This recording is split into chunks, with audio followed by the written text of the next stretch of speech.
Hi everyone, my name is Amy, and in this video, I'll show you how to add the Poppers Table of Content widget to your Elementor website. A Table of Content widget helps visitors quickly jump to different sections of your page, making long content easier to navigate. So let's get started. First, go to your Popper dashboard. Then click on Websites. After that, click on Add New Website and enter your Elementor website link. Once you've added the link, click on Add Website. Next, go to your WordPress dashboard. In the Plugins section, search for the Popper plugin, then install and activate it. After activation, click on Popper from the left sidebar. Then check your email and click on Save Account Email. Now go to your Popper dashboard. Once you're there, click on Widgets, and after that, click Create New Widget. Now search for Table of Content in the widget library and open it. After that, choose a layout according to your preference.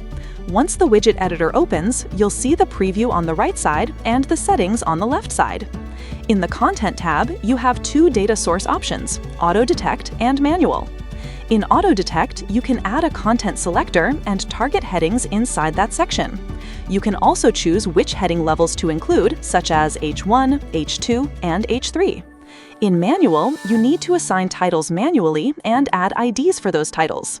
Then go to the Behavior section. Here, you can enable Smooth Scroll so the page scrolls smoothly when a user clicks on an item. Next, open the Templates tab. Here, you can switch between different templates. Then go to the Appearance section. In this section, you can customize the background color, text color, and accent color.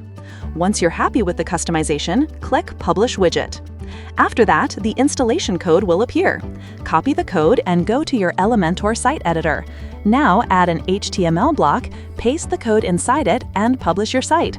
Once your website is live, refresh the page, and your widget will appear successfully. That's it for this video. I'll see you in the next one.